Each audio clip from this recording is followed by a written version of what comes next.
أعوذ بالله من الشيطان الرجيم.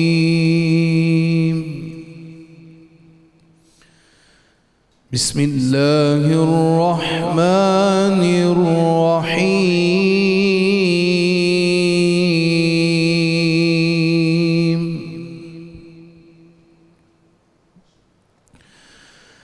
رب المشرقين ورب المغربين فبأي آلاء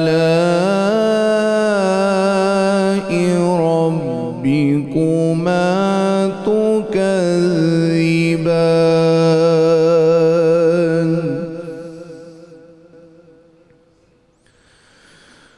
مرج البحرين يلتقيان بينهما برزخ لا يبغيان.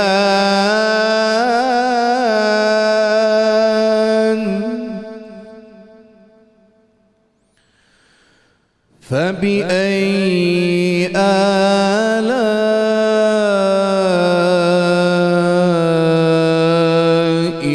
ربكما تكذبان.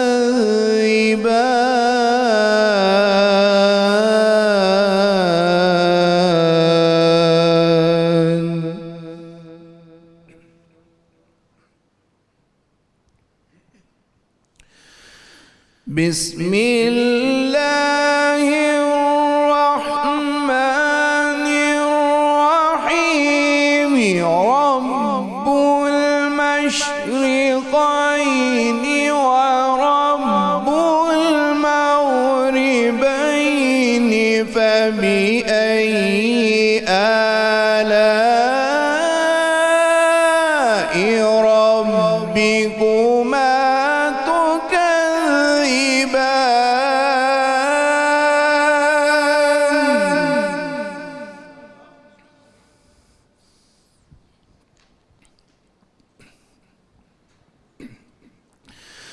مرج البحرين يلتقيان بينهما برزخ لا يبغيان. فبأي آلاء ربكما تكذبان.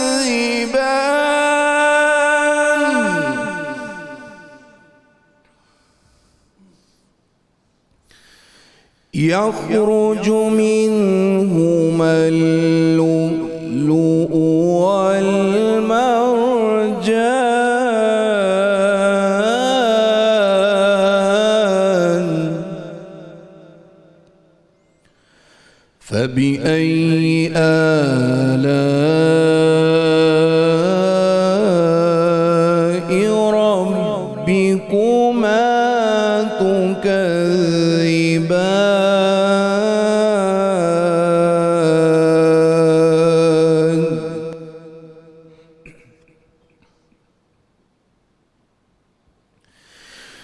فبأي آلاء ربكما تكذبان. يخرج منهما اللؤلؤ والمرجان. فبأي آلاء ربكما تكذبان.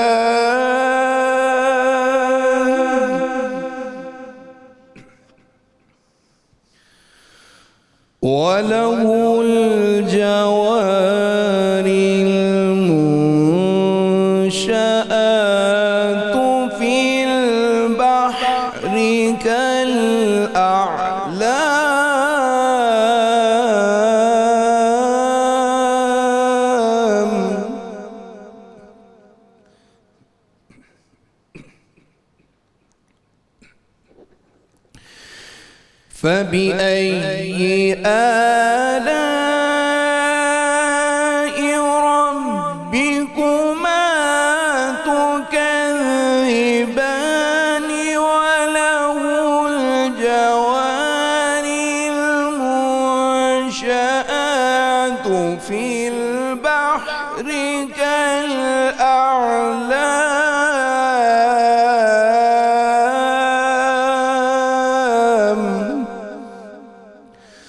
فبأي آلاء ربكما تكذبان صدق الله العلي العظيم. ماشاءاللہ جی، سبحان اللہ سبحان اللہ. جناب قاری محمد شعبان رضا صاحب تلاوت کلام پاک سے ہمارے قلوب کو منور فرما رہے تھے. الحمدللہ رب العالمین والصلاة والسلام علی سید الانبیاء والمرسلین. اللہم صلی علی سیدنا و مولانا محمد وعلی آلہ واصحابہ بارک وسلم وصلی علیہ. دنیا کے تمام دیکھنے والوں کو، تمام چاہنے والوں کو، تمام پیار کرنے والوں کو، اور جہاں جہاں تک اس وقت میری آواز کو سنا اور مجھے دیکھا جا رہا ہے، جنید اقبال کی جانب سے انتہائی محبت کے ساتھ السلام علیکم. ایک بار پھر ناظرین، آپ کو رحمت رمضان کی خصوصی براہ راست نشریات میں انتہائی حسین سے خوبصورت سے موقع پہ، بلکہ یوں کہیے کہ دل کو چھو لینے والے اور آنکھوں کو نم کرنے والے موقع پہ میں دل کی گہرائیوں سے خوش آمدید کہتا ہوں کہ نشاں یہی ہے زمانے میں زندہ قوموں کا کہ صبح و شام بدلتی ہیں ان کی تقدیریں. قلندرانہ ادائیں سکندرانہ جلال، یہ امتیں ہیں جہاں میں برہنہ شمشیریں.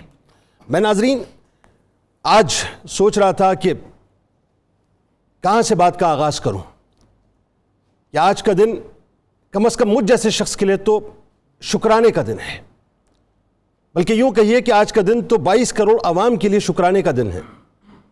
آج کا دن بنیادی طور پر ناظرین ہمیں بتاتا ہے کہ یہ پاکستان کسی نے ہمیں تحفے میں نہیں دیا ہے.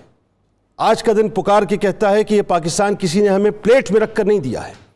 آج کا دن ہمیں پکار کے کہتا ہے کہ اس پاکستان کی نعمت کو، اس کی عظمت کو سمجھو ورنہ تاریخ تمہیں بھلا کر رکھ دے گی. آج کا دن پکار کے ہمیں کہتا ہے کہ جو قربانیاں تمہارے بزرگوں نے اس پاکستان کو بنانے کے لیے دی ہیں، اگر فراموش کر دو گے تو لکھنے والے تمہاری تاریخ کو فراموش کر کے رکھ دیں گے، تمہارے ناموں کو فراموش کر کے رکھ دیں گے.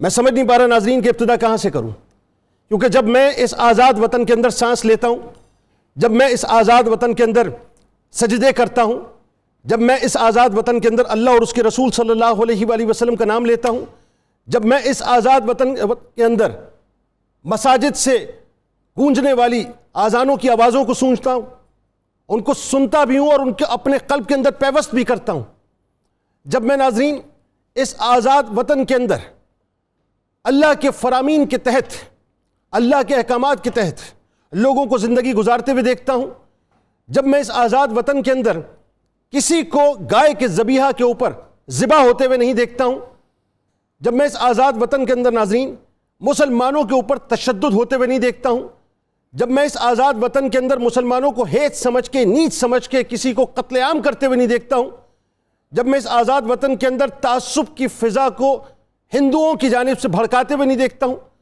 جب میں اس آزاد وطن کے اندر اپنے بچوں کو کھلکھلاتے ہوئے دیکھتا ہوں، اپنے کھیتوں کو لہلہاتے ہوئے دیکھتا ہوں، اپنے باغوں کے اندر سبزہ دیکھتا ہوں، اپنے سمندروں کی جولانی دیکھتا ہوں، اپنے سمندروں کی روانی دیکھتا ہوں، جب میں اس آزاد فضا کے اندر ناظرین اس خوشبو کی مہکار کو سونگتا ہوں کہ جس کے اندر محبتوں کے، پیار کے، امن کے، سلامتی کے ترانے ناظرین، تو خدا کی قسم میرا دل ان لمحات کے اندر اپنے سجدوں کو طویل کرنے کا کرتا ہے کہ اللہ تعالیٰ نے مجھ پر اور میری قوم پر اور ان 22 کروڑ لوگوں پر کتنا بڑا انعام کیا ہے کہ ہمیں ایک آزاد وطن عطا کر دیا ہے. وہ آزاد مٹی ناظرین کی جس کی خوشبو ہمارے وجود کے اندر پیوست ہو چکی ہے، وہ آزاد مٹی جو ہماری آنکھوں کا سرما بنے تو کم ہے صاحب، وہ مٹی کی جس پر ہم انتہائی ادب سے چلیں تو کم ہے، کہ جس کا قرض ہم زندگی بھر اتار نہیں سکتے ناظرین. ذرا سوچئے کہ ہمیں فخر ہے اس بات پہ، اور فخر ہونا چاہیے کہ ہم پاکستانی ہیں. مجھے فخر ہے اس بات پہ ناظرین کہ میں پاکستانی ہوں. مجھے فخر ہے اس بات پر کہ میرے ہاتھ میں یہ سبز ہلالی پرچم ہے. یہ پرچم میری پہچان ہے ناظرین، یہ پرچم آپ کی پہچان ہے. یہ پرچم ہم 22 کروڑ لوگوں کی پہچان ہے. مجھے فخر ہے اس بات پہ کہ اللہ تعالیٰ نے میری شناخت پیوست کی ہے اس سبز ہلالی پرچم کے ساتھ. مجھے فخر ہے اس بات پر کہ اللہ تعالیٰ نے مجھے پاک استان کا شہری بنایا ہے. پاک استان کا شہری بنایا ہے. ذرا سوچئے کہ مجھے فخر اس بات پہ ہے کہ آج میں اس آزاد وطن میں سانس لیتا ہوں کہ میری مٹی آج میرا پہلا حوالہ بھی ہے اور میری مٹی آج میرا آخری حوالہ بھی ہے. مجھے فخر ہے اس بات پہ ناظرین، اور آپ کو فخر ہونا چاہیے اس بات پہ کہ ہمارا وطن، اس کی مٹی، اس کی خوشبو بنیادی طور پہ ہمیں یہ بتاتی ہے کہ تم آزاد ہو، تمہارے اوپر کسی قسم کی کوئی قید نہیں ہے، کوئی جبر و ستم نہیں ہے، کوئی ظلم و ستم نہیں ہے. کیا حسن اتفاق ہے ناظرین کہ وہ بھی جمعے کا دن تھا، 27 رمضان المبارک تھی، اور آج بھی جمعے کا دن ہے اور 27 رمضان المبارک ہے، کہ میرے آپ کے بزرگوں کے مبارک لہو سے کھینچی گئی لکیریں دنیا کے سینے پر پاکستان کے نقشے کی صورت میں ابھری. یہ وہ لکیریں ناظرین جن کے پیچھے 22 لاکھ سے اوپر آپ کے میرے بزرگوں، جوانوں، ماؤں، بچوں، بہنوں کی شہادتوں کی وہ قیامت خیز داستانیں ہیں جن کو بیان کرنا ممکن نہیں ہے ناظرین. زبان میں وہ طاقت نہیں کہ وہ اس کو بیان کر سکے. یہ وہ لکیریں ناظرین جس نے مجھے اور آپ کو ایک شناخت دی ہے. یہ وہ لکیریں ہیں جس نے مجھے اور آپ کو ایک مقام دیا ہے. ناظرین کرام، یہ وہ لکیریں ہیں جس نے آزاد ملک میں، آزاد فضا میں آزادی کے ساتھ جینے کا ہم سب کو احساس دیا ہے. یہ وہ لکیریں جس کے پیچھے 1.25 کروڑ کے قریب مسلمانوں کی ہجرتوں کی دل دہلا دینے والی بلکہ خون کے آنسو رلا دینے والی داستانیں موجود ہیں. کہ ایک طرف انتہا پسند ہندو یہ نعرہ لگاتے تھے کہ جو مانگے گا پاکستان اس کو دیں گے قبرستان، اور وہاں مسلمان جذبہ ایمانی کے ساتھ پکار اٹھتے تھے کہ بٹ کے رہے گا ہندوستان، لے کے رہیں گے پاکستان. پاکستان کا مطلب کیا؟ لا الہ الا اللہ، لا الہ الا اللہ محمد رسول اللہ صلی اللہ علیہ وآلہ وسلم. ناظرین کرام، یہ آزادی خیرات میں ہمیں نہیں دی گئی کسی صاحب. اس آزادی کو ہم نے بھیک مانگ کے حاصل نہیں کیا ہے.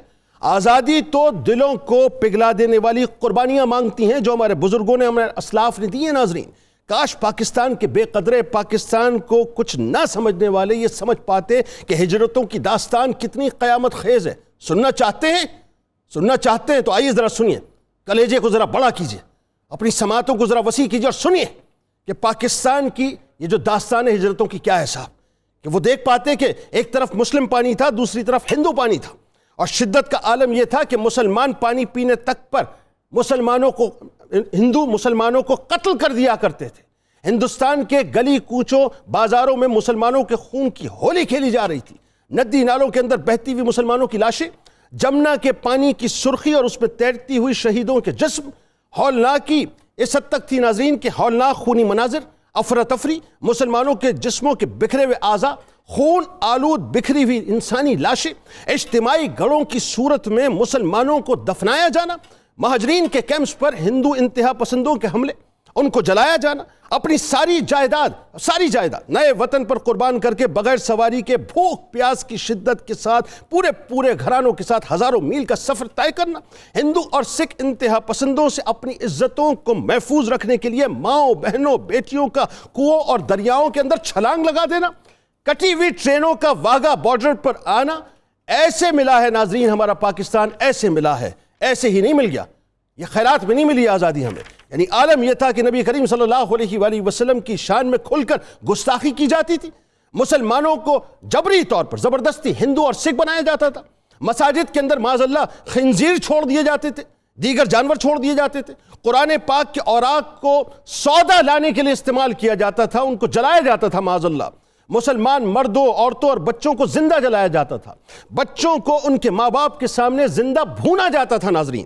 لاشوں کے ٹکڑے کر کے ان کو سلاخوں میں پرونے کے بعد ان کو آگ میں پکایا جاتا تھا. ظلم اور سفاکی کی انتہا کے بچوں کو ذبح کیا جاتا تھا. ان کے ٹکڑے کیے جاتے تھے اور ان کی ماؤں کو زبردستی انہی بچوں کے ٹکڑے کھلائے جاتے تھے ناظرین. عالم یہ ہوتا تھا کہ مردوں کو نامرد بنا کر تڑپتا ہوا چھوڑ دیا جاتا تھا. لاشوں کو درختوں پر لٹکا دیا جاتا تھا. پرندے نوچ نوچ کر ان لاشوں کو کھایا کرتے تھے. معصوم بچوں کو نیزوں کے اوپر اچھالا جاتا تھا. ناظرین یہ میری آپ کی ہجرتوں کی داستان ہے. اس طرح بنا ہے پاکستان صاحب، اس طرح بنا ہے. ایسے ہی نہیں مل گیا پاکستان. یہ جو لوگ پاکستان کے بارے میں بات کرتے ہیں کہ دو قومی نظریے پہ بات نہ کرو، خدا کی قسم دل خون کے آنسو روتا ہے. آنکھیں تر ہو جاتی ہے کہ میرے پاکستان پہ کسی نے زبان کیسے دراز کر دی. 22 لاکھ جانوں کے نذرانے پیش کیے ہیں. یعنی بچوں کو، یعنی سوچیں ناظرین کہ پیدائشی بچوں کو فوجی بوٹوں سے کچلتے تھے، مسلتے تھے.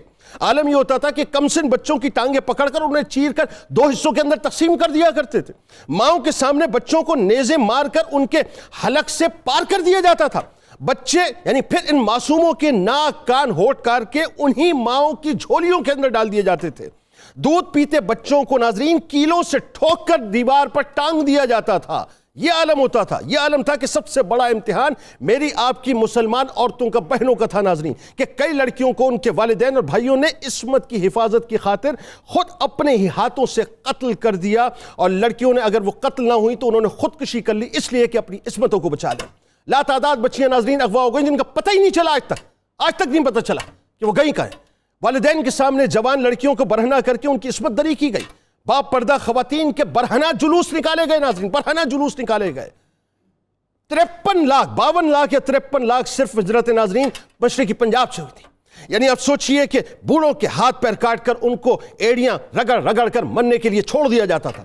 جو کسی طرح جان بچا کر گھر یا جائیداد کسی طرح سے جو ہے بچانے کی کوشش کر پاتا تو کر پاتا، ورنہ جائیداد کو چھوڑ کر، گھر کو چھوڑ کر کیمپس میں جا کے رکتے تھے. اور عالم یہ ہوتا تھا کہ کیمپس میں جو رکتے تھے وہاں پر کئی دن تک ان کو کھانا نہیں دیا جاتا. اگر دیا جاتا تھا تو غلاظت اور کانچ پیس کے ان کو کھلایا جاتا تھا. عورتیں سسک کے مر جایا کرتی تھیں. ہندوؤں کی فوج، پولیس ہندوؤں اور سکھوں کے انتہا پسند بندوقوں، رائفلوں، برین گنوں، اسٹین گنوں، بموں، توپوں، برچھیوں، کرپانوں، نیزوں، تلواروں، کلہاڑوں سے مسلمانوں کے اوپر حملہ کرتے تھے، ان کو شہید کرتے تھے. لاتعداد لاشیں ناظرین سڑکوں اور میدانوں پر پڑی سڑی رہی ہوتی تھیں. یعنی عالم یہ ہوتا تھا کہ انہیں اکٹھا کر جلا دیا جاتا تھا، یا پھر انہیں گدھ، چیل، کوے اور کتے کھا جایا کرتے تھے. یہ ہجرتوں کی داستان ہے. یہ ہجرتوں کی داستان ہے کہ اس کے بعد اسپیشل ٹرینز چلی ناظرین جو پاکستان روانہ ہوتی تھی. اس کا حال بتاؤں آپ کو؟ سنیے ذرا اس کا حال یہ ہوتا تھا کہ ان ڈبوں کے اوپر انسان بھیڑ بکریوں کی طرح اس کے اندر ٹھوس لیے جاتے تھے. مرد اوپر ٹرین کے اوپر سفر کرتے تھے، اور عالم یہ ہوتا تھا کہ اکثریت جو ہے وہ راستے ہی کے اندر گر کر مر جایا کرتی تھی. پتہ ہی نہیں چلتا تھا کہ گئے کہاں. اور ان ٹرینوں پر ناظرین منظم انداز میں حملے کیے جاتے تھے، اور راستے میں پوری ٹرین کو کاٹ دیا جاتا تھا. مال و اسباب ان کا لوٹ لیا جاتا تھا. خواتین اغوا کر دی جاتی تھیں. یعنی تصور کیجئے کہ جہاں اہل خانہ اپنے رشتہ دار اور مسافروں کو پھول پہنانے کے لیے کھڑے ہوتے تھے، انتظار کرتے تھے واگا بارڈر کے اوپر یا اسٹیشن کے اوپر ناظرین، وہاں عالم یہ ہوتا تھا کہ کٹے ہوئے اعضاء سے بھری ہوئی ٹرین ناظرین آتی تھی جو خون میں لت پت ہوا کرتی تھی، اور ان کو یہ بھیج دیا جاتا تھا لکھ کے کہ یہ عید کا تحفہ اسے وصول کر لو. گٹھریاں بنی ہوتی تھی انسانی اعضاء کی. اس طرح سے ہم نے پاکستان حاصل کیا ہے. نہ سوال اٹھائیں دو قومی نظریے پہ، نہ اٹھائیں سوال. یہ میرا آپ کا پاکستان ہے. اس پرچم سے پیار کریں. اس کو چومیں، اس کو بار بار بوسا دیں، اس کی عزت کریں، اس کے سائے میں آ کے کھڑے ہوں. یہ یہاں بھی کامیاب کرے گا اور وہاں بھی آپ کو ممتاز کرے گا. آپ کی پہچان، میری پہچان، ہم سب کی پہچان اسی پرچم سے. آغاز کرتے ہیں. ہمارے ساتھ جو شخصیات موجود ہیں آج ناظرین، یہ پروگرام کہاں جائے گا مجھے نہیں پتا، لیکن میں یہ جانتا ہوں کہ یہ دل کی آواز ہوگا انشاءاللہ، اور دل سے ہم بات کریں گے. پہلی شخصیت، یقیناً یہ پروٹوکول بنتا ہے کہ ان کے تعارف کرایا جائے. پاکستان اپنی نگاہوں سے بنتے ہوئے دیکھا، اور آپ کے والد گرامی سید محمد شاہ رحمۃ اللہ علیہ، تحریک پاکستان کے عظیم کردار. یہ جو آج آپ لفظ محمد، نام محمد صلی اللہ علیہ وآلہ وسلم پاکستان کے نقشے کے سینے کے اوپر دیکھتے ہیں، اس پورے نقشے کا جو مقدمہ ہے ناظرین وہ آپ کے والد گرامی نے لڑا ہے. بہت ممتاز شخصیت ہے آپ کے، ہمارے ہم سب کے انتہائی قابل احترام جناب جسٹس ریٹائرڈ سید افضل حیدر صاحب، جو کہ معروف قانون دان بھی ہیں اور سابق وفاقی وزیر قانون بھی ہیں. آپ کو خوش آمدید، السلام علیکم، بہت شکریہ آپ تشریف لائے. دوسری شخصیت ناظرین، یہ ذرا جسٹس صاحب ناظرین چونکہ اونچا سنتے ہیں تو مجھے تھوڑا سا ان سے اونچا بولنا پڑے گا، یہ ذرا گستاخی کرنی پڑے گی. دوسری شخصیت معروف اداکار ہیں، سینئر اداکار ہیں، کسی تعارف کے محتاج نہیں ہیں، ایک پیٹریاٹک پاکستانی ہے. جب بھی میں نے ان کو ٹیلی ویژن پر دیکھا ہے تو انہوں نے صرف پاکستان کی بات کی ہے، پاکستان ہی کی بات کرتے ہیں. میرے بہت پسندیدہ ہیں، میں ان کا بڑا ریگارڈ کرتا ہوں. جناب راشد محمود صاحب ہمارے ساتھ موجود ہیں، آپ کو بھی خوش آمدید، السلام علیکم. میرے بائیں جانب ناظرین بہت ہی کمال شخصیت ہیں، ممتاز اسکالر ہیں، ممتاز علمی اور ادبی شخصیت ہیں، بہت خوبصورت گفتگو کرتے ہیں، ہمارے اساتذہ کی طرح ہیں، کالم نگار بھی ہیں، ادیب بھی ہیں, کمال شخصیت ہے ماشاء اللہ, پروفیسر ڈاکٹر غلام محی الدین نظامی صاحب ہمارے ساتھ موجود ہیں. آپ کو بھی خوش آمدید. ممتاز ماہر تعلیم محترم جناب ڈاکٹر فرحان خان عباسی صاحب ہمارے ساتھ موجود ہیں, کمال گفتگو کرتے ہیں. اور میرے دائیں جانب میرے پیارے بھائی ممتاز ثنا آپ کے, ہمارے ہم سب کے انتہائی قابل احترام جناب قاری شاہد محمود قادری صاحب اپنے ساتھیوں کے ساتھ موجود. اور آخر میں کچن میں نور صاحبہ موجود ہیں. تمام احباب کو السلام علیکم, خوش آمدید اور قیام پاکستان کی بہت بہت مبارکباد. پہلے آپ کی اجازت سے کچن کی طرف چلتے ہیں جی, تاکہ یہ سلسلہ نمٹے, پھر اس کے بعد گفتگو کا آغاز کریں. جی جنید بھائی, آج کا جو ہمارا مینیو ہے وہ اسٹرابیری لبان ہے جو ڈرنک میں ہے. اس کے لیے جو انگریڈینٹس آپ کو چاہیے, اسٹرابیری 500 گرامس, یوگرٹ 500 گرامس, اس کے ساتھ ہم ملک لیں گے 150 ml, اس کے ساتھ شوگر 2 کھانے کے چمچ, اور ایز ریکوائرڈ جتنی آپ کو برف ہے. اور اس کو آپ بنائیں گے اور بلینڈ کر کے آپ اسے سرو کریں گے, اور آپ ایون اسے سحری میں بھی یوز کر سکتے ہیں. اس کے ساتھ جو مین کورس ہے, مین کورس میں اسپیشل چکن نہاری کر رہی ہوں. چکن ہے 2 کلو, گھی اس میں 1 کپ جائے گا, ادرک لہسن پیسٹ 1 کھانے کا چمچ, لال مرچ پسی ہوئی 3 کھانے کے چمچ, نمک 2 کھانے کے چمچ. اس کے ساتھ جو ہم نہاری مسالہ ریڈی کریں گے وہ 3 کھانے کے چمچ, گرم پانی اس میں 6 کپ, اس کے ساتھ میدا یا آٹا بھنا ہوا, آپ کی چوائس ہے, 1/2 کپ. میں پریفر کرتی ہوں کہ آٹا بھنا ہوا لیا جائے. اس کے ساتھ دال چینی, کالی الائچی, سبز الائچی, کالے مرچ, سونف, اور اس کے ساتھ لونگ, جائیوتری, جتنے ہمارے ہول سپائسز ہیں اس کو آپ روسٹ کریں گے, ڈرائی روسٹ کر کے اس کا پاؤڈر بنائیں گے. اور دین اس میں آپ جو ہے یہ نہاری کے ساتھ سالٹ اینڈ لال مرچ ڈال کے اس کا مسالہ بنائیں گے. اس کے ساتھ اس میں پیاز لے رہی ہوں اور دہی کا پیسٹ لے رہی ہوں, اور جو ہم چکن سوتے کر کے, چکن سوتے کرنے کے بعد جو یوگرٹ اور انین ہوگا وہ ایڈ کریں گے, جو ہم نے نہاری مسالہ ریڈی کیا ہے ہول سپائسز کے ساتھ وہ ایڈ کریں گے. اور دین فائنلی اس کے اوپر جو ہے ہم اس کا کوک کر کے اس کی گارنش کریں گے, تڑکا لگائیں گے اور سرو کریں گے. اس کے ساتھ جو میٹھے میں بنا رہی ہوں وہ لبے شیریں ہیں. اس کے لیے دودھ 2 کلو, اور اس کے ساتھ جو رنگین سوئیاں ہیں ہمارے پاس وہ 1 کپ ہے, چینی حسب ذائقہ ہے. اس کے ساتھ میں فروٹ کاکٹیل کا استعمال کر رہی ہوں, کلرڈ جیلی کا استعمال کر رہی ہوں, ریڈ اینڈ اس میں یلو یوز کی ہے. اس کے ساتھ ہول نٹس جو بھی ہمارے پاس ہیں ڈرائی فروٹس میں, جس میں کیشیو نٹس ہیں, آلمنڈز ہے, پسٹیشیو ہے, اور اس کے ساتھ ساتھ ہمارے پاس یہاں اخروٹ پڑا ہے, ہم یہ استعمال کریں گے. اس کے ساتھ جو ہے میں ریسیپی کر رہی ہوں آج چنا چاٹ. واہ, چنا چاٹ کے لیے میں نے جو چک پیز ہیں وہ بوائل کر لیے ہوئے ہیں. اس کے ساتھ میں نے پوٹیٹوز بھی بوائل کر لیے ہیں. اس میں ہم انین ایڈ کریں گے, ٹمیٹوز ایڈ کریں گے فائن چاپ فارم میں. اس کے ساتھ تھوڑی سی میں نے گارنش ریڈی کی ہوئی ہے جو کہ پوٹیٹوز کے ساتھ کی ہوئی ہے, اور اس کے ساتھ ہم نے تھوڑی سی پاپڑی تیار کی ہے. چاٹ مسالہ ایڈ کریں گے, وہ چنا چاٹ میں لطف دیتی ہے پاپڑی جو دیتی ہے. اس کے ساتھ میں نے گرین چٹنی بنائی ہے, گرین چٹنی اس کے ساتھ بنائی ہے وہ ایڈ کریں گے. فریش منٹ ایڈ کریں گے, ساتھ تھوڑا سا دہی ایڈ کریں گے کیومن ڈال کر اس میں, اور سالٹ ڈال کے. اینڈ دین ہم تو کچھ نہیں کریں گے نا, سب آپ کریں گے نا.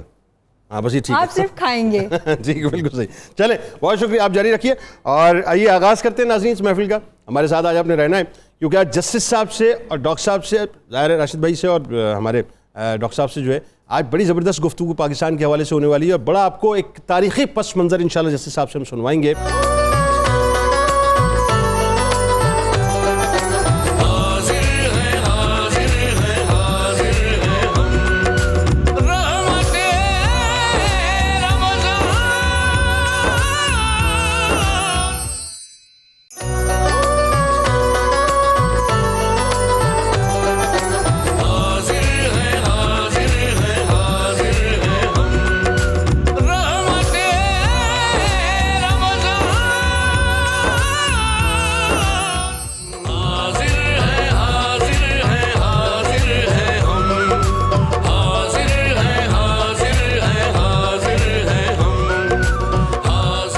جناب ایک بار پھر میں آپ کو خوش آمدید کہتا ہوں. رحمت رمضان کی خصوصی براہ راست نشریات ہے, اور ناظرین آج قیام پاکستان کے موقع پر گفتگو پاکستان کے, میرے آپ کے پاکستان کے حوالے سے ہو رہی ہے. جس شخصیت سے میں آغاز کر رہا ہوں, ایک بار میں ریکال آپ کو کراؤں ناظرین, جسٹس ریٹائرڈ سید افضل حیدر صاحب ہمارے ساتھ تشریف فرمائیں. ان کے والد گرامی وہ ہستی ہیں ناظرین, سید محمد شاہ صاحب علیہ رحمہ, جو تحریک پاکستان کے بہت ہی ایکٹیو قسم کے کارکن تھے, اور اس کمیشن میں شامل تھے جس کمیشن نے پاکستان کا نقشہ, جو یہ لفظ محمد, نام محمد صلی اللہ علیہ وآلہ وسلم دیکھتے ہیں پاکستان کے نقشے کے سینے پہ, یہ انہوں نے ہی ترتیب دلوایا تھا.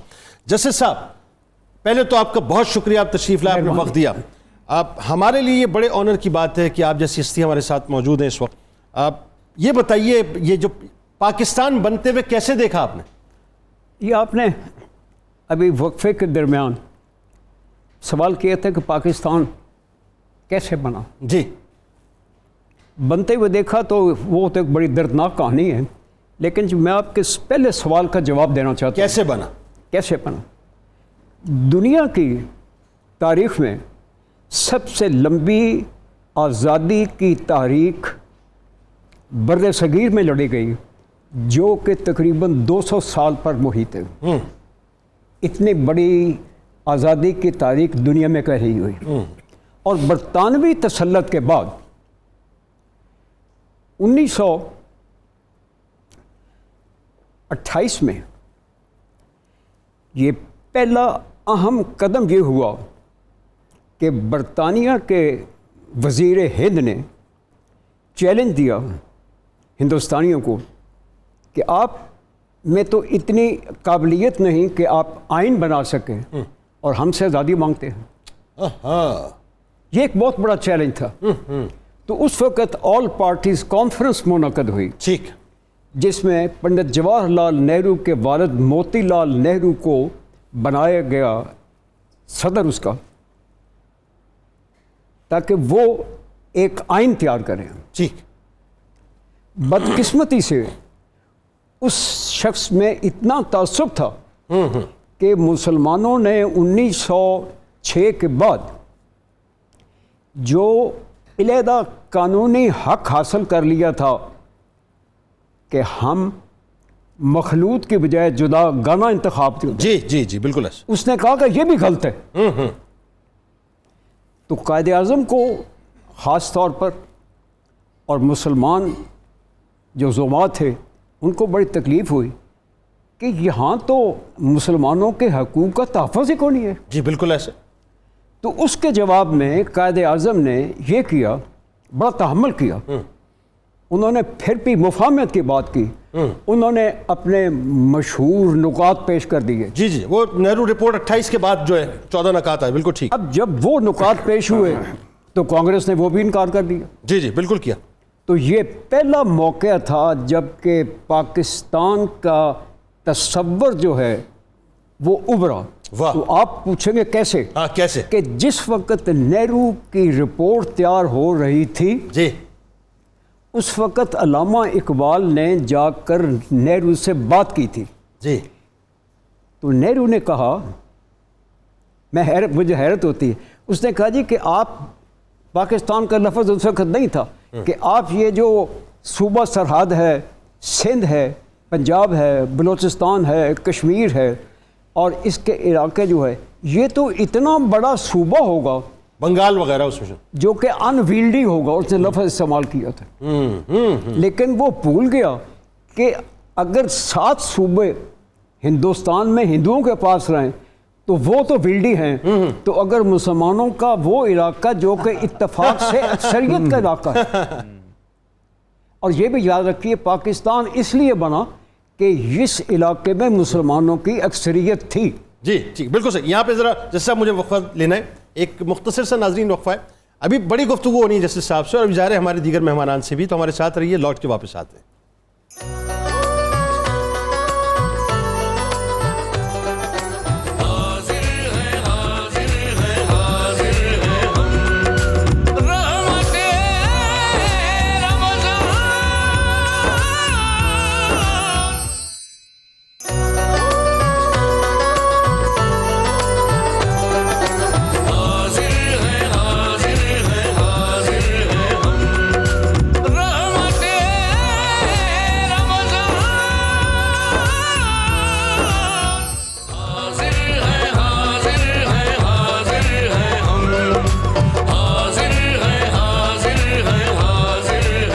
جناب ایک بار پھر میں آپ کو خوش آمدید کہتا ہوں. قیام پاکستان کا موقع ہے ناظرین، اور آئیے ذرا ڈاکٹر معین نظامی صاحب سے پوچھتے ہیں کہ معین نظامی صاحب یہ بتائیے، یہ جو اکابرین امت نے کردار ادا کیا ہے، یہ ایسا کردار ہے کہ ظاہر رہتی دنیا تک ہم احسان مند رہیں گے اور ہمیں احسان مند رہنا چاہیے. بتائیے اس کردار کے.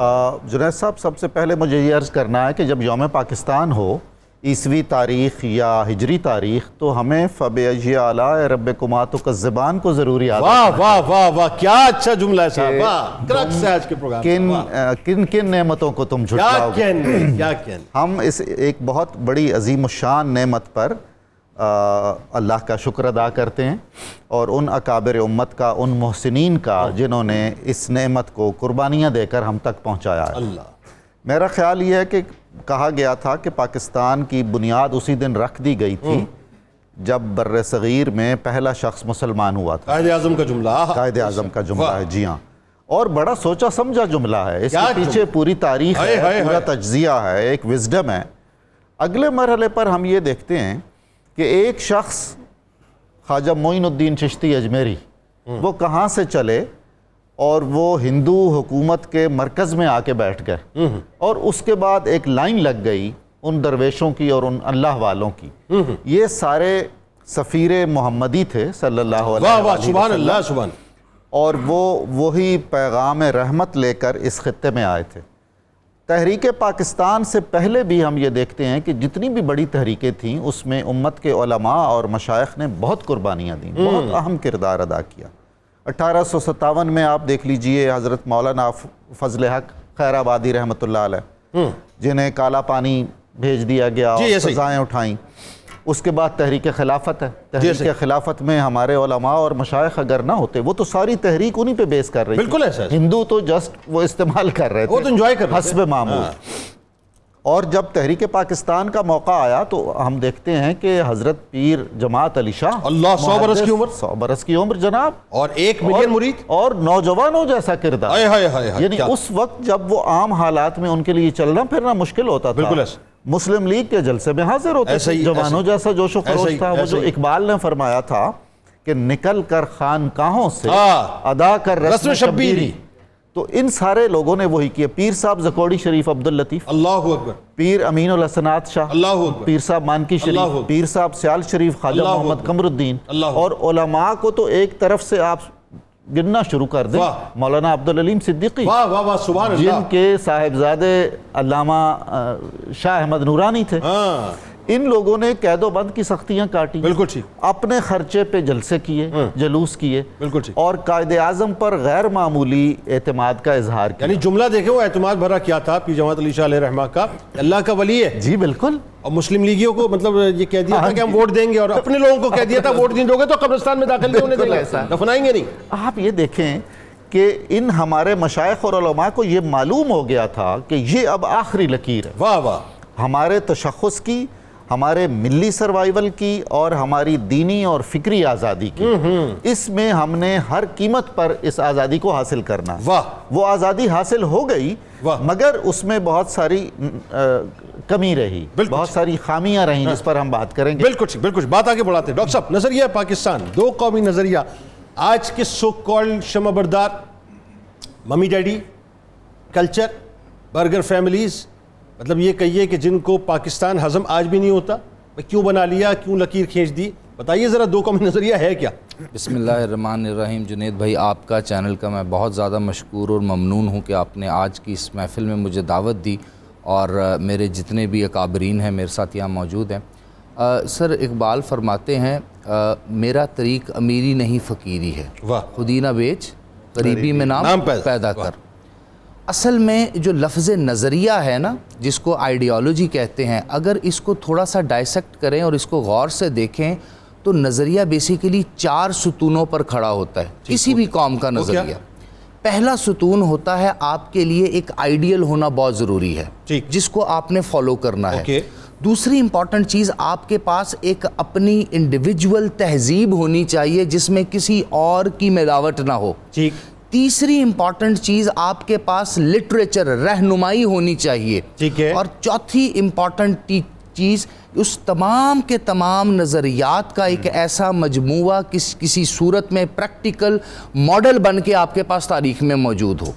اگر آپ پرسنالٹی دیکھیں تو نبی آخر الزمان حضور اکرم صلی اللہ علیہ وآلہ وسلم خاتم النبی.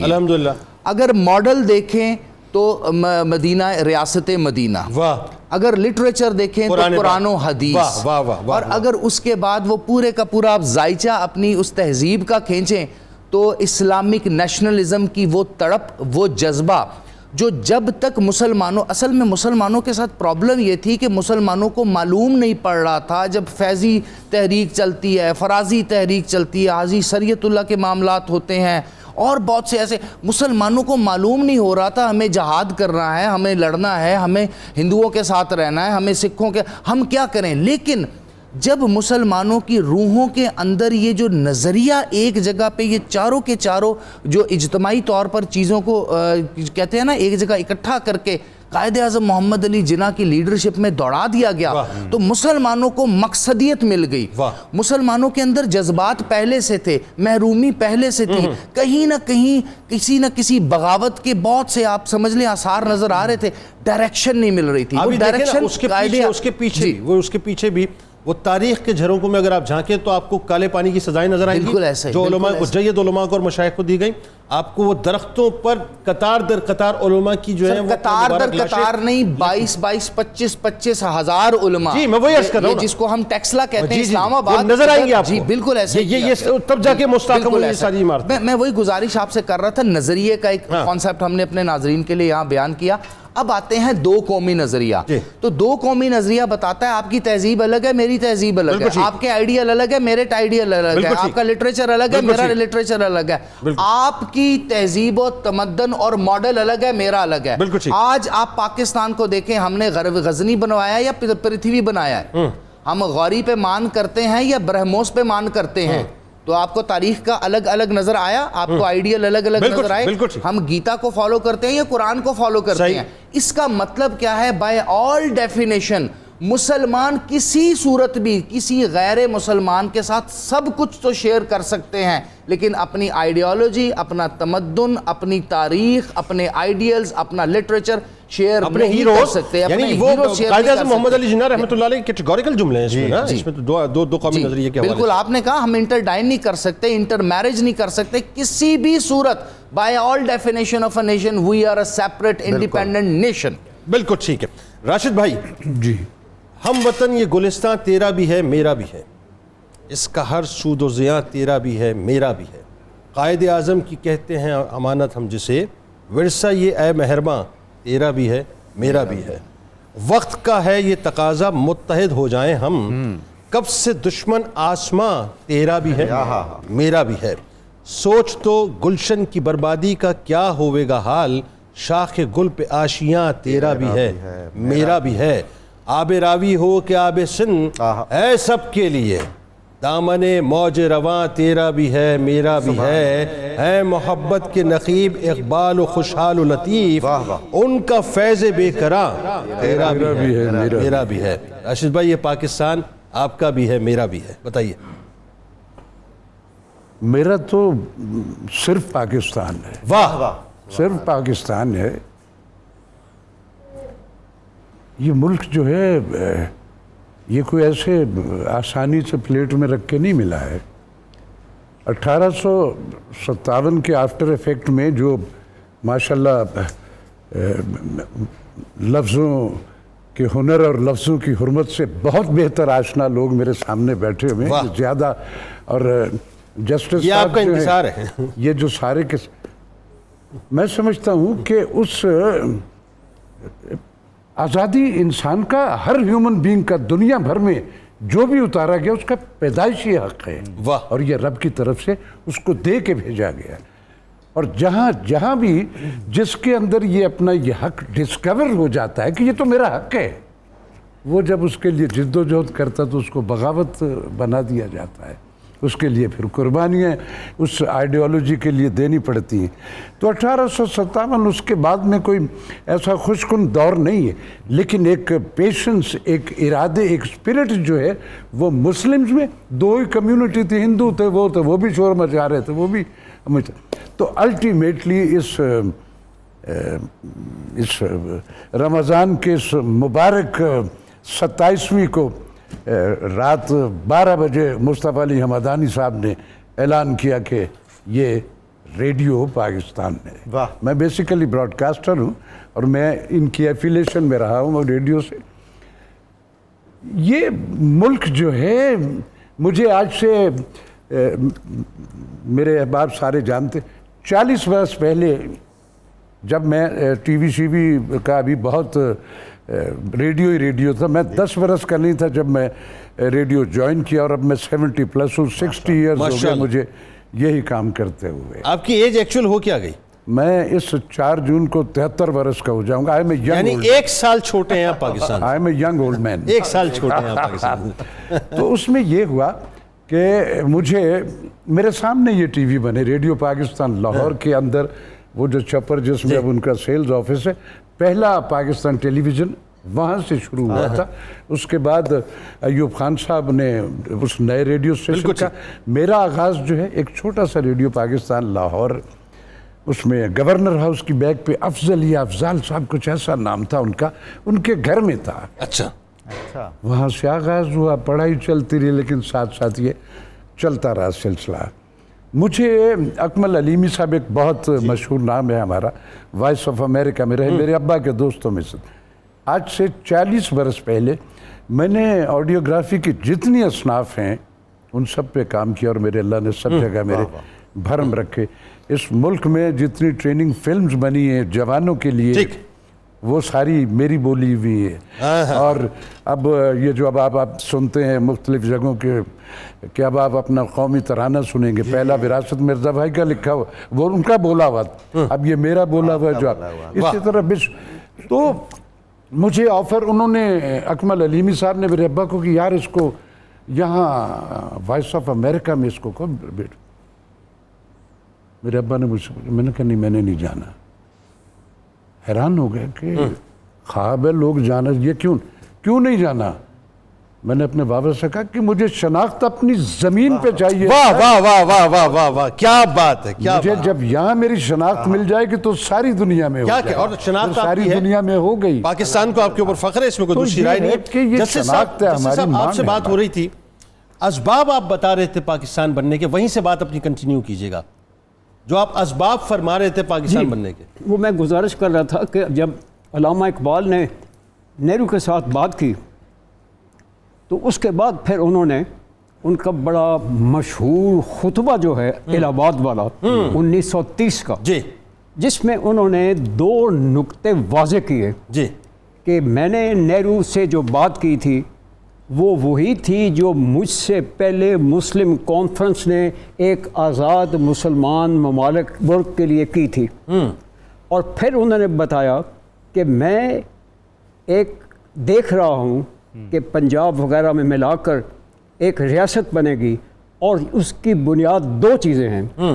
ایک تو میں ہندوؤں کو یقین دلانا چاہتا ہوں کہ ان پر آئندہ پھر کبھی حملہ نہیں ہوگا، کیونکہ آپ دیکھیں ہندوستان نے افغانستان کو آج تک معاف نہیں کیا، کیونکہ تمام حملہ آور آتے تھے، اسی لیے وہ افغانستان میں گھس کر وہاں پر تباہی مچا رہا ہے۔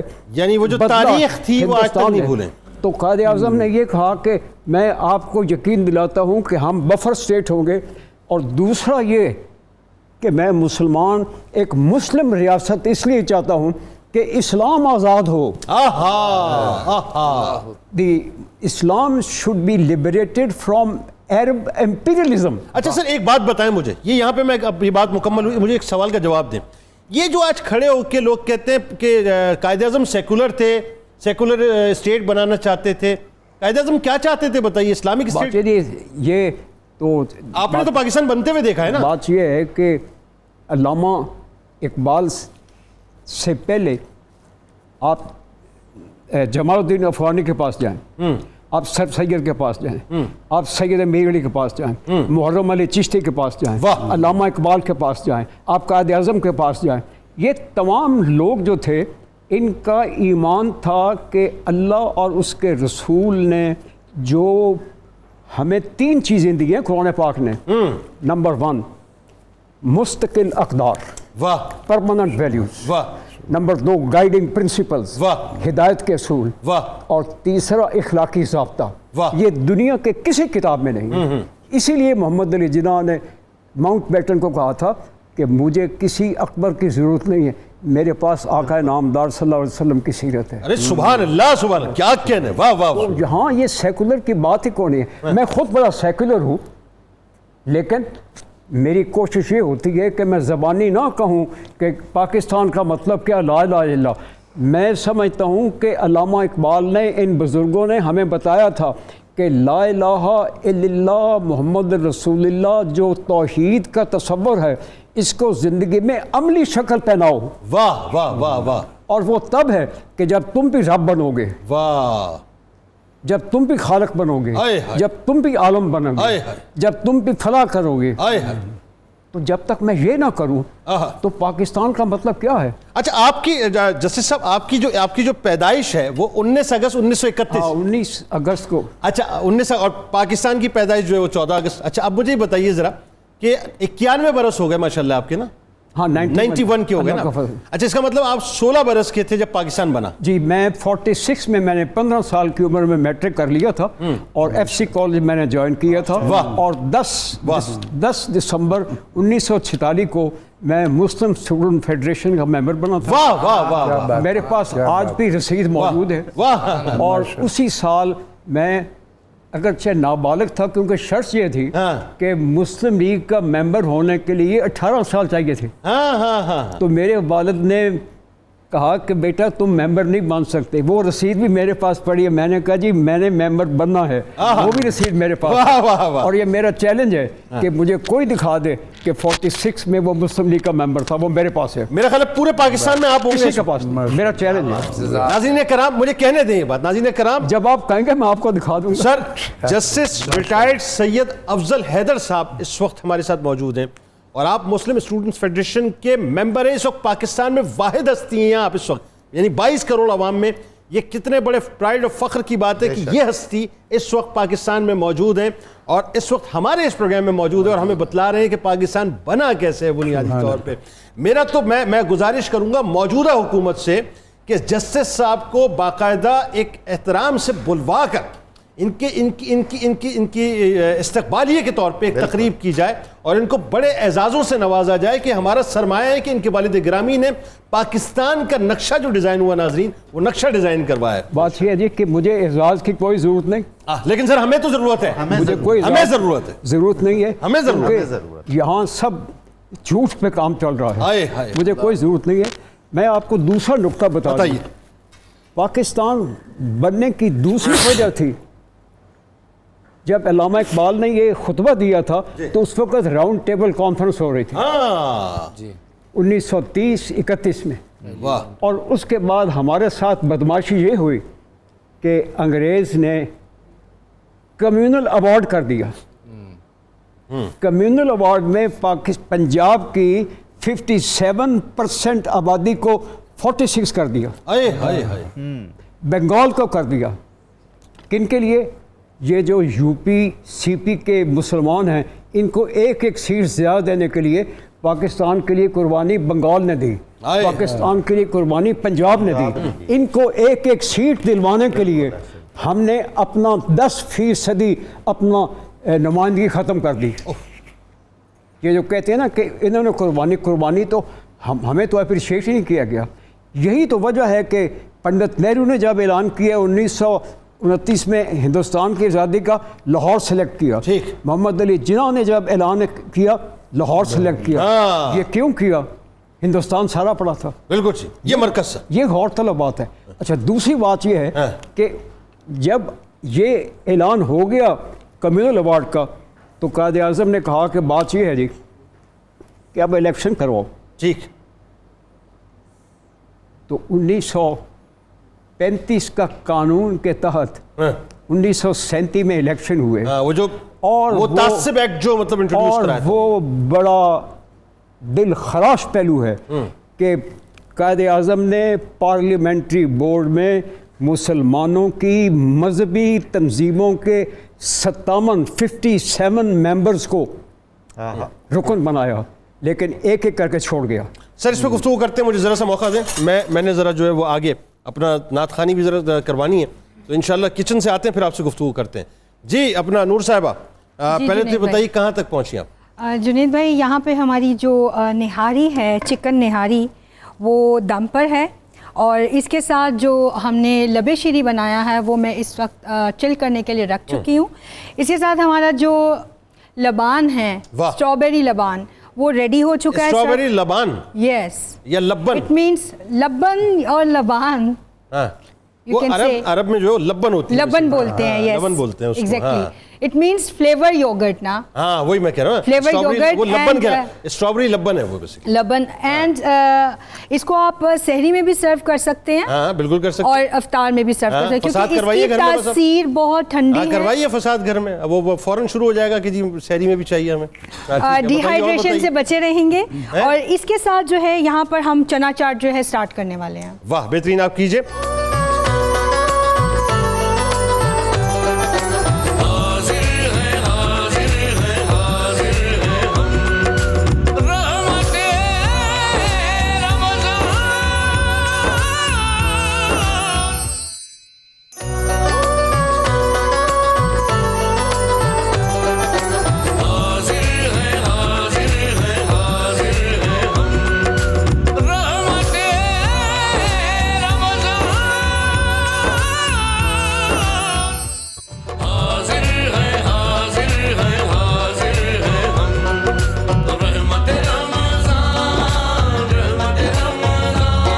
میں آپ کو خوش آمدید کہتا ہوں.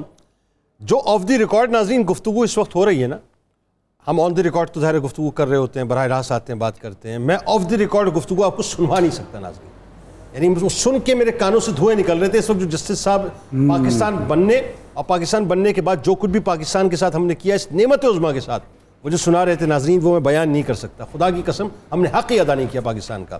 ڈاکٹر صاحب، میں اپنے خواب سے کٹ کر جیوں تو میرے خدا اجاڑ دے میری مٹی کو در بدر کر. سبحان اللہ. میری زمین میرا آخری حوالہ ہے، سو میں رہوں نہ رہوں اس کو بار بار کر. کیا بات ہے. ذرا بتائیے ڈاکٹر صاحب، یہ جو بنیادی طور پہ قائد اعظم محمد علی جناح رحمۃ اللہ علیہ کی جو ہم شخصیت دیکھتے ہیں، جو اتنی قداور شخصیت، آپ کے نظریات، آپ کی آئیڈیالوجی اور پھر پاکستان کا بننا، ذرا بتائیے. قائد اعظم سے ایک تو ہمارا احترام کا تعلق ہے اور بہت محبت کا تعلق ہے کہ وہ بانی پاکستان ہے. ایک تعلق جو بہت زیادہ محبت کا ہے وہ یہ ہے کہ وہ جتنے ظاہر کے اجلے تھے اتنے ہی باطن کے اجلے تھے. واہ واہ. جتنے خوش لباس تھے اس سے بڑھ کے خوش کردار تھے. واہ. رسول اللہ صلی اللہ علیہ وآلہ وسلم سے ان کی محبت اور وابستگی، آل رسول سے ان کی محبت، خدا سے ان کی جو عہد انہوں نے کر رکھے ہوئے تھے. میں پچھلے دنوں پڑھ رہا تھا اور بہت حیران ہوا. انہوں نے کہا کہ جی مجھے قرآن کریم کی ممدوٹ ولا میں لاہور میں وہ رانا نصر اللہ خان نامی ایک صاحب سے پرائیویٹ بات چیت کر رہے تھے. ایسی چیزیں وہ پبلکلی کرنا پسند نہیں کرتے تھے. بالکل ٹھیک کہ یہ پرائیویٹ میٹر. حضرت موہانی نے بھی جھانک کر دیکھ لیا تھا جی بالکل کہ وزاروں قطار رو رہے ہیں. بالکل.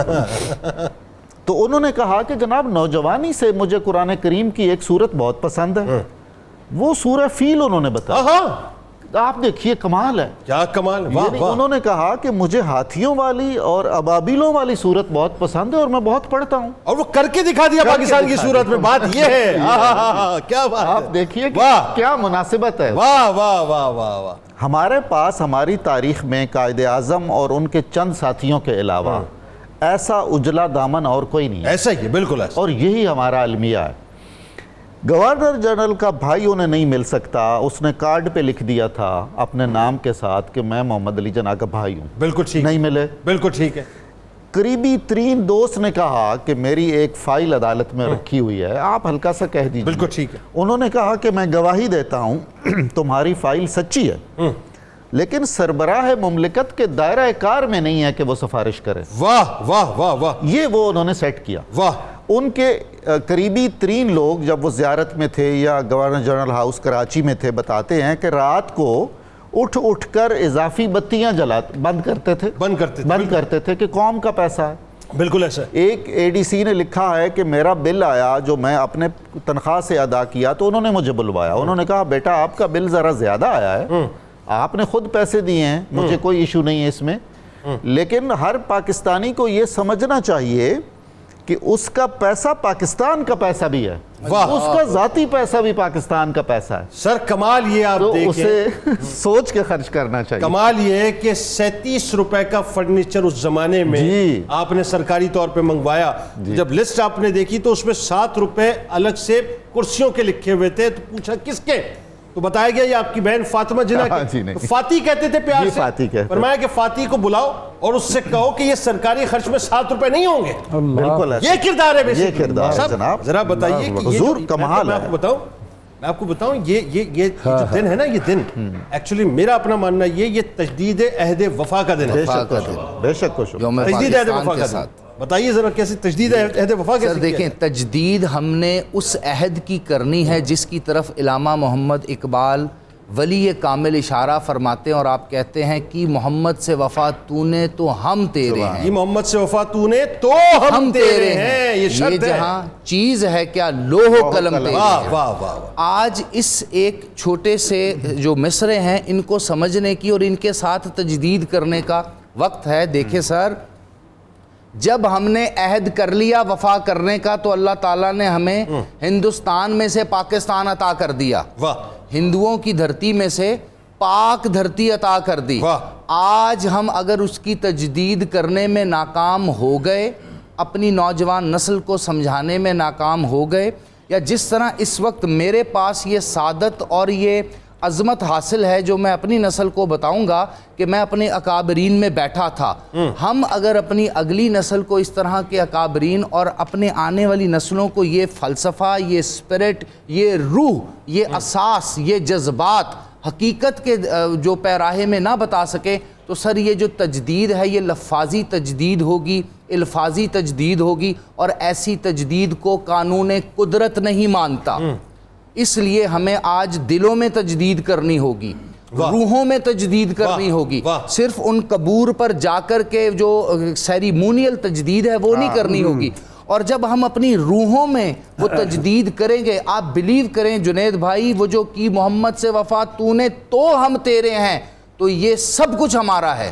دیکھیں یہاں کی ساری کامیابیاں ہماری ہیں. کمال آپ نے بات کی کہ یہ قائد اعظم محمد علی جناح رحمۃ اللہ علیہ کے مزار پہ جا کے تجدید نہیں ہوگی. یعنی اگر مزار پہ جانا ہے تو پھر سوچ سے جانا کہ قائد اعظم جب ریلوے ٹریک کے پاس جا کے گاڑی ان کی رکتی ہے اور ٹریک بند ہوتا ہے اور اسے آ کے کہتا ہے اس وقت آفیسر کہ جی میں ٹریک کھلوا دیتا ہوں، گورنر جنرل جا رہے ہیں، آپ منع کر دیتے ہیں کہ میں وائلیٹ نہیں کروں گا قانون کو. پھر ان کو بھی پتا ہونا چاہیے کہ بڑے بڑے یعنی یوں سمجھ لیجیے کہ اپنے پروٹوکولز کو لے کے نکلنے میں جو ہے اور عوام کو تنگ کرنے میں مسائل کا حل نہیں، اور قائد اعظم کی پیروی اس میں نہیں ہے. بہرحال جی حضرت علامہ نے یہ بھی فرمایا ہے کہ خرد کو غلامی سے آزاد کر، جوانوں کو پیروں کا استاد کر. یہ بھی تجدید ہے. آگے یہ بھی تو فرمایا، یہ بھی تو تجدید ہے راشد بھائی. آگے یہ بھی تو فرمایا کہ ہری شاخ ملت تیرے دم سے ہے، نفس اس بدن میں تیرے دم سے ہے، تڑپنے پھڑکنے کی توفیق دے، دل مرتضیٰ سوز صدیق دے. جنید بھائی، جہاں فزیکل امپلیمنٹس نہیں ہوتی ہیں، میرا دین جو ہے وہ عمل پہ بیس ہے اور عمل پہ ریلیٹڈ.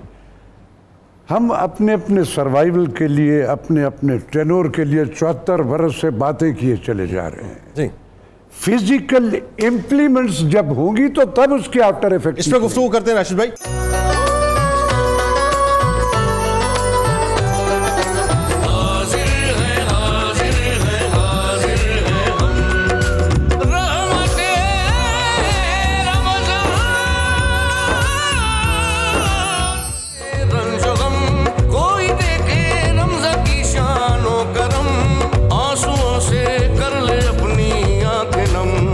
جناب ایک بار پھر آپ کو خوش آمدید. بڑی زبردست گفتگو ہو رہی ہے ناظرین قیام پاکستان کی ظاہر ایک تاریخی پس منظر میں بھی، اور آج آپ کو بتاتے ہیں اس کا روحانی پس منظر بھی بڑا کمال ہے. جس سے صاحب موجود ہیں ان سے بہتر شخصیت ہو کوئی نہیں سکتی اس بارے میں بتائیں. لیکن اس سے پہلے ہمارے ساتھ چلیں، ذرا آپ کو کچن دکھاتے ہیں کہ کچن میں معاملات کہاں تک پہنچے. جی بتائیے نور صاحب. جی جنید بھائی، یہاں پہ ہمارا مینیو ریڈی ہو چکا ہے. ہمارا اسٹرابیری لبان بھی ریڈی ہے، اس کے ساتھ لبن، یس اسٹرابیری لبن، اینڈ اس کے ساتھ ہمارا جو چکن نہاری ہے وہ بھی ریڈی ہو چکا ہے. اور ابھی عمرے سے تازے تازہ ہیں ماشاءاللہ. قاری صاحب بہت لبن پیتے ہیں، ان کو لبن کا بڑا شوق ہے، مجھے پتا ہے. چلیں ہوپ فلی انہیں پسند آئے گا انشاءاللہ. اچھا، اس کے ساتھ میں نے یہ اس کا سیلیڈ ریڈی کیا ہے نہاری کا. نہاری میں اگین مینشن کر دوں کہ میں نے بھنا ہوا آٹا ڈالا ہے. کوئی میدا یا کوئی کسی قسم کا بھی کارن فلور ایڈ نہیں کیا. تو کائنڈلی آپ بھی زبردست دکھایا جا رہا ہے. جی ساتھ کروا رہی ہیں آپ. اس کے ساتھ میں نے چنا چاٹ ریڈی کی ہے. اس میں نے املی آلو بخارا بوائل کر کے اس کا پیسٹ بنا کے وہ ایڈ کیا ہے. اس کے ساتھ ہری چٹنی, پودینہ, ہری مرچ, ہرا دھنیا وہ ایڈ کی ہے. اس کے ساتھ میں نے گارنش بنائی ہے پوٹیٹو کی, وہ فرائی کی ہیں, وہ ایڈ کی ہیں. ساتھ اس کے پاپڑی ہے, دہی ہے اور باقی سیلڈ ہے. اس کے ساتھ میں نے سبروسو کا یہ یہاں پہ چکن پاپس ریڈی کیے ہیں. اس کے ساتھ یہ ہمارا جو ہے آج جو میٹھا ہم نے بنایا ہے یہ ریڈی ہو چکا ہے. ٹھیک, لبے شیریں. ٹھیک, ڈن, That's it. لاک کر دیا جائے. ہاں جی بالکل. بڑی مہربانی. جسٹس صاحب, پاکستان کی یہ سبز ہلالی پرچم کی جو فارمیشن ہے یہ روحانی طور پہ کیسے ہوئی ہے یہ بتائیے. کون کون سی روحانی طاقتیں پاکستان بنانے میں ساتھ کردار ادا کرتی ہیں؟ یہ آپ کا بڑا اچھا سوال ہے, اس کو میں جواب دیتا ہوں, لیکن جو میری پہلی بات ہے اس کو مکمل کر لیں. Please please. آپ کا سوال یہ تھا کہ پاکستان بنانے کی بنیادی وجوہات کیا تھی, تو ایک تو میں نے ذکر کر دیا آپ کو. واہ. دوسری بات یہ تھی کہ 1937 میں جو انتخابات ہوئے اس کے بعد 7 صوبوں میں کانگریس کی حکومت ہو ہاں, گئی. وہ تعصب ابھر کے سامنے آ گیا. نتیجہ یہ ہوا کہ مسلمانوں کی اذانیں بند, مساجد میں سوروں کو کاٹ کے پھینکا جاتا تھا, سن لیجئے اور سن گاندھی لیجئے. جی کے سامنے مسلمانوں کو کہا تھا کہ صبح پرارتھنا کرو. واردہ اسکیم شروع ہو گئی, بندے ماترم, اردو کو ختم کر دیا گیا. مندر. تو پھر ایک پیر پر رپورٹ چھپی. قائد اعظم نے کہا کہ تمام صوبوں میں جہاں کانگریس کی حکومت تھی ان کی رپورٹ پیش کی جائے. وہ 1939 میں پیش ہوئی. جی. تو ہندوستان میں تہلکہ مچ گیا کہ مسلمانوں کے ساتھ یہ ہوا. تو پھر اس وقت نہرو نے بڑا فخر سے کہا تھا کہ ہندوستان میں صرف 2 قوتیں ہیں, ایک برٹش انڈیا, دوسرا آل انڈیا کانگریس. کوئی مسلمان نہیں اٹھا, صرف جنہوں نے کہا تھا no, Muslim India is a third power. واہ واہ واہ. مسلمان تیسری. واہ واہ واہ واہ واہ واہ. تو جب 1939 میں یہ واقعہ ہو گیا تو قائد اعظم نے کہا, جنگ کی وجہ سے وہ کانگریس استعفے دے گئی, تو قائد اعظم نے یوم نجات منایا 16 اگست کو. واہ.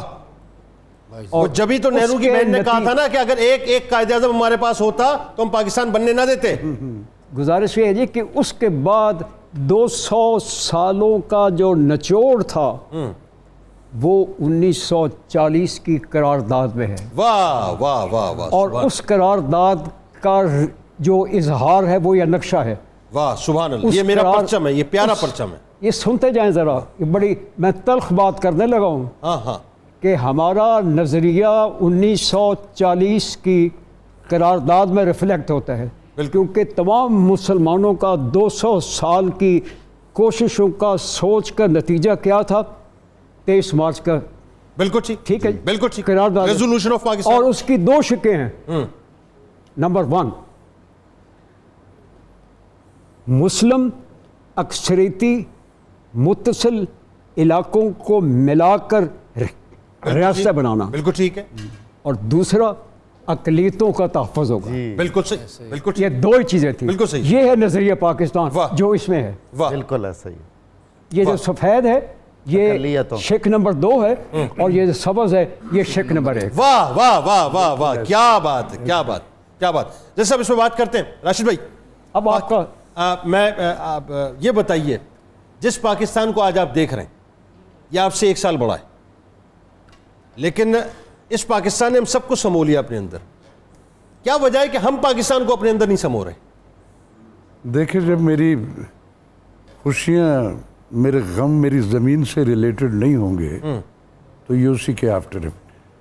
میری شناخت, میرا فخر, میری رہتل, میرا کلچر, میری جنم بھومی, میری اقدار, میرے لوگ, میری زمین ہے. میں اس سے ڈینائل کر کے جی رہا ہوں. میری خوشی کبھی ادھر کو نکل جاتی, کبھی ادھر نکل جاتی, کبھی. یہ زمین جو ہے ہمارے بڑوں نے بڑی قربانیوں کے بعد اس کو حاصل کیا تھا. ہم جس دن یہ آزاد ہوا, ہمارے جو بڑے تھے وہ سجدہ شکر ادا کر رہے تھے کہ مالک تو نے ہمیں ایک آزاد ملک دیا، اور اسی ملک میں بے شمار ایسے وہ لوگ ہیں، میں نام نہیں جانتے ہیں سب، جنہوں نے اس سجدہ شکر کے ان بٹوین الاٹمنٹس کروا لی ہوئی تھی، آدھے سے زیادہ ملک ان کا ہو چکا ہوا۔ فزیکل امپلیمنٹس میرے جس خواہش اور جس پیشنس جس حوالے سے یہ ملک بنایا گیا تھا، اس کے بعد ہم اس پہ چار مصرے سن لیجئے۔ ہزاروں پھول سے چہرے جھلس کے خاک ہوئے، ہزاروں پھول سے چہرے جھلس کے خاک ہوئے، بھری بہار میں اس طرح اپنا باغ جلا، ملی نہیں ہے ہمیں عرض پاک تحفے میں، ملی نہیں ہے ہمیں عرض پاک تحفے میں، جو لاکھوں دیپ بجھے ہیں تو یہ چراغ جلا۔ ایسے ہی بے شک ہم نے آ تو گئے، ہمیں سمجھ ہی نہیں آئی کہ یہ آزادی اتنی بڑی نعمت جو ہمیں کتنی قربانیوں کے بعد ملی ہے، ہم نے اس کو ایسے ہی ہوا میں گوائے چلے گئے۔ آج اس کے ہم آفٹر ایفیکٹ بھگت رہے ہیں۔ ہم تو چراغ آخر شب کل کسی بھی دن چلے جائیں گے۔ مجھے کبھی کبھی میرے کلیجے میں ہوتی ہے ہمارے وہ بچے، ہماری وہ یوتھ جو ہے کیا کہے گی کل کو، کیا کہے گی کہ ابا بھی جھوٹ بولتے رہے، جن انسٹیٹیوٹس میں پڑھتا رہا وہ بھی جھوٹ بولتے۔ فزیکل امپلیمنٹس نہیں ہے میرے ملک میں، کہا کچھ جا رہا ہے، جو مجھے کہا جا رہا ہے تم کرو، اور جو وہ مبلغ جو مجھے یہ کہہ رہا ہے اس کی اپنی ذات پہ امپلیمنٹس نہیں۔ فزیکل امپلیمنٹس میرے دین کی پہلی شرط جو ہے وہ عمل سے ریلیٹڈ، وہ نہیں ہے، وہ نہیں ہے۔ ڈاکٹر صاحب، وہ امجد صاحب نے کچھ عرصے پہلے 2 برس پہلے لکھا تھا کہ 72 سال پہلے ایک دن ایسا بھی آیا تھا جب ایک سورج نکلنے پر چمکتی دھوپ پھیلی تھی تو منظر جگمگایا تھا۔ کیا بات! اگرچہ میں نے وہ منظر بچشم خود نہیں دیکھا، مگر جب یاد کرتا ہوں تو سانسیں گنگناتی ہیں۔ کئی صدیوں سے صحرا میں بکھرتی ریت کی صورت، کروڑوں لوگ تھے جن کا نہ کوئی نام لیتا تھا، نہ کچھ پہچان باقی تھی، ہر ایک رستے میں وحشت تھی، سبھی آنکھوں میں حسرت تھی، نہ آباسی ہنرمندی نہ اگلی شان باقی تھی۔ کھلا سر پر جو اس اعلان کا خوشبو بھرا سایہ، یا کھلا سر پر جو اس اعلان کا خوشبو بھرا سایہ، تو ان کی جاں میں جاں آئی، دن میں پھر زباں آئی، دہن میں پھر زباں آئی۔ 72 سال پہلے کا وہ ایک احسان مت بھولو، خدا کی خاص رحمت ہے یہ پاکستان، مت بھولو۔ ذرا بتائیے کہ ہم کیا کر رہے ہیں اس خدا کی رحمت کے ساتھ، ہمیں کرنا کیا چاہیے؟ جی، ایک تو ہم یہ ثابت کرتے چلے جا رہے ہیں کہ جو بانیان پاکستان تھے اس کے فکری اور عملی، وہ سچے تھے اور ہم ناخلف نکلے ہیں۔ ہمارے ہاتھ اور ہمارے دل اتنے امانت دار نہیں تھے کہ اس نعمت کی حفاظت کر سکیں۔ پاکستان کے بعد آزاد ہونے والے کئی ممالک اپنی شناخت میں، اپنی آزادی میں، اپنے اس اقتصادی استحکام میں ہم سے بہت آگے ہیں۔ میرے لیے ایک آئیڈیل وطن وہ ہونا چاہیے جو پاکستان ہے ڈیفینیٹلی، جہاں اللہ اور اس کے رسول کی بغاوت نہ ہو۔ واہ!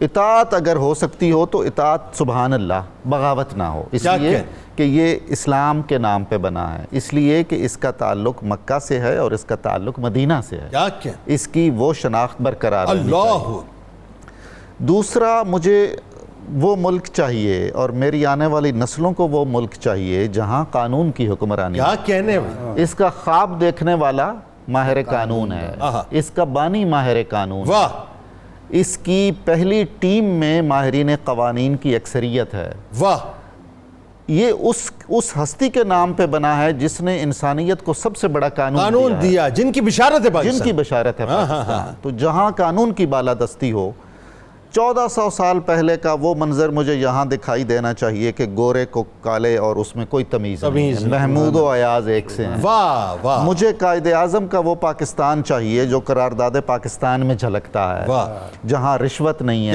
جہاں سفارش کیا اچھی بات کر رہے ہیں ڈاکٹر صاحب، کیا اچھی جہاں پاکستان کے سرمائے کو اپنے سرمائے سے بھی زیادہ اہم سمجھا جاتا ہے۔ واہ، سبحان اللہ، سبحان اللہ۔ ڈاکٹر صاحب، کوئی پیغام کی صورت میں کیا جو پاکستان ڈاکٹر صاحب دیکھنا چاہتے ہیں، میرا خیال ہے مزید جملوں کا اضافہ کیا نہیں جا سکتا، لیکن ایک نوجوان کو کیسا پاکستان چاہیے بتائیے سر؟ میں وہی گزارش کروں گا جو سحری میں نے آپ کے سامنے اپنا مقدمہ رکھا تھا کہ خدا کرے کہ میری عرض پاک اترے، وہ فصل گل جسے اندیش آئیں زوال نہ ہو. بالکل ٹھیک. اصل میں سر یہاں جو پھول کھلے وہ کھلا ہی رہے صدیوں, یہاں خزاں کو بھی گزرنے کی مجال نہ ہو. سر اصل میں ہوتا ایسا ہے کہ جب آپ اپنی قوتیں, اپنے جذبات, اپنی فیلنگ کامیابی سے اپنی اگلی نسل تک منتقل کرنے میں کامیاب ہو جاتے ہیں, جس طرح آپ اپنے وراثت کے معاملات, اپنے خاندان کے معاملات کرتے ہیں, تو آپ کی اگلی نسل جو ہے اس نیشنلزم کو سمو لیتی ہے اپنے اندر. لیکن چونکہ ڈاکٹر صاحب نے ظاہر ہے ساری زندگی تعلیم و تدریس سے آپ کا تعلق رہا, میرے بھی آپ استاد ہیں, میرے سینئر بھی ہیں, لیکن یہاں سے ایک دعائیہ فکرہ تو ہو سکتا ہے, لیکن اختلاف یہ ہے کہ کیا اس جستجو کے ساتھ آج کا استاد, آج کا مفکر, آج کا معلم, آج کا مورخ وہ تمام چیزیں اس حقیقت کے ساتھ اپنی اگلی نسل تک پہنچا رہا ہے, ٹرانسفر کر رہا ہے یا نہیں کر رہا, اور اگر ایسا نہیں ہو رہا تو پھر یہ ایک لمحہ فکریہ ہے. بالکل ٹھیک ہے, بالکل ٹھیک ہے. ناظرین کرام آئیے مل کے چلتے ہیں, قصیدہ غوثیہ سنتے ہیں ممتاز عالم دین جناب مفتی فاروق القادری صاحب کی آواز میں, اور اس کے بعد لوٹ کر انشاءاللہ آپ کے ساتھ مل کے اجتماعی دعا بھی کریں گے. قصیدہ غوثیہ. اللهم صل على سيدنا ومولانا محمد معدن الجود والكرم وآله وبارك وسلم. يا شاہ جیلان یا شاہ جیلان یا شاہ جیلان یا شاہ جیلان. سقاني الحب كاسات الوصال فقلت لخمرتي نحوي تعالي سعت ومشت لنحوي في كؤوس فهمت بسكرتي بين الموالي فقلت لصائر الأقطاب لموا بحالي وادخلوا أنتم رجالي وهموا واشربوا أنتم جنودي فساق القوم بالوافي ملالي شربتم فضلتي من بعد سكري ولا نلتم علوي واتسالي مقامكم العلا جمعا ولكن مقامي فوقكم ما زال عالي. يا شاہ جیلان یا شاہ جیلان یا شاہ جیلان یا شاہ جیلان. أنا في حضرة التقريب وحدي يصرفني وحسبي ذو الجلال. أنا البازي واشهب كل شيخ ومن ذا في الرجال يعطي مثالي. كساني خلعة بطراز عزم وتوجني بتيجان الكمال وأطلعني على سر قديم وقلدني وأعطاني سؤالي وولاني على الأقطاب جمعا فحكمي نافذ في كل حال. فلو ألقيت سري في بحار لسار الكل غورا في الزوال ولو ألقيت سري في جبال لدقت واختفت بين الرمال ولو ألقيت سري فوق نار لخمدت والطفت من سر حالي ولو ألقيت سري فوق ميت لقام بقدرة المولى تعالي. يا شاہ جیلان یا شاہ جیلان یا شاہ جیلان یا شاہ جیلان. وما منها شهور أو دهور تمر وتنقضي إلا أتاني وتخبرني بما يأتي ويجري وتعلمني فاقصر عن جدالي. مريديهم وطب واشتح وغني وافعل ما تشاء فالاسم علي.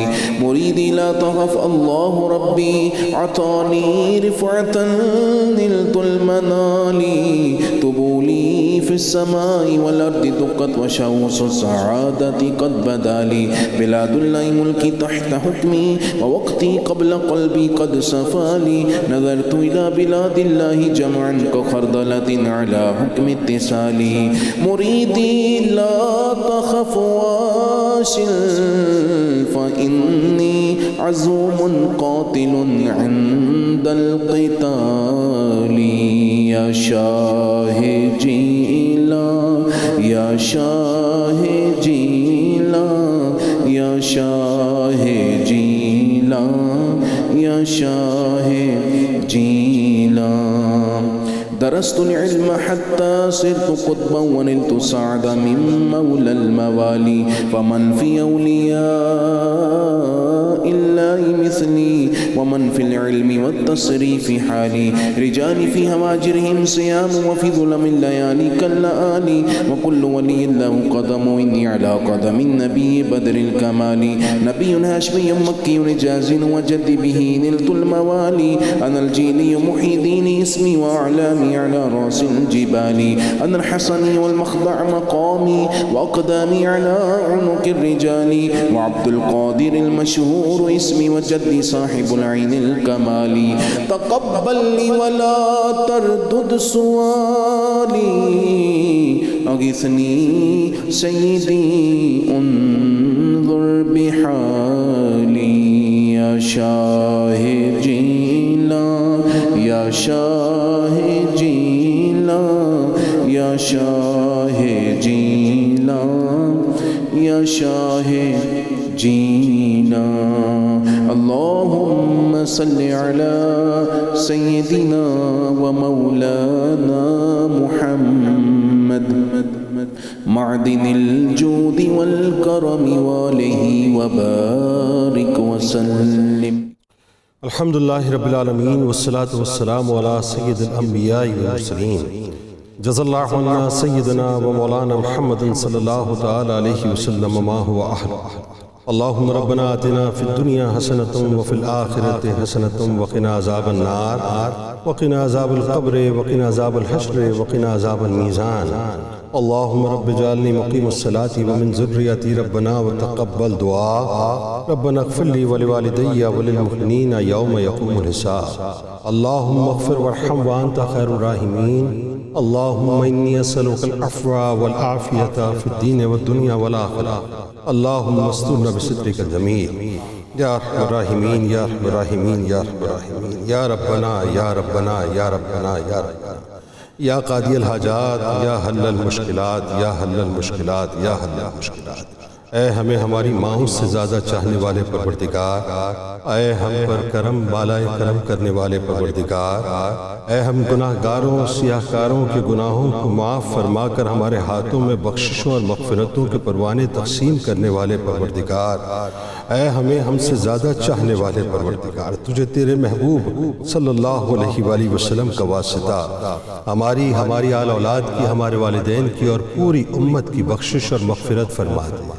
یا اللہ یہ ساعتیں بڑی قیمتی بڑی حسین ساعت ہیں اے الہ العالمین اس کی ایک ایک ساعت میں تو لاکھوں ایسے مسلمانوں کی بخشش کرتا ہے کہ جن پر جہنم واجب ہو چکی ہوتی ہے الہ العالمین تجھے تیرے محبوب صلی اللہ علیہ وآلہ وسلم کے رخ انور کا واسطہ ہمیں بھی ان بخشے ہوئے لوگوں کی صف میں شامل فرما دے ہمارے تمام گناہوں کو معاف فرما دے تجھے تیری کریمی کا واسطہ یا اللہ پاکستان پر اپنا خاص فضل و کرم فرما دے تجھے تیری رحیمی کا واسطہ یا اللہ پاکستان کے چپے چپے پر اپنا کرم فرما دے تجھے تیرے رحم کرنے کا واسطہ اے مولا کریم ہماری فوج کی جو پاکستان کی حفاظت کرتے ہیں مولا ان کی حفاظت فرما اے کریم پروردگار پاکستان کے ذرے ذرے کی حفاظت فرما یا اللہ اس وقت پاکستان انتہائی مشکل ترین دور سے گزر رہا ہے الہ العالمین پاکستان کو اس مشکل ترین دور سے گزرنے میں آسانی عطا فرما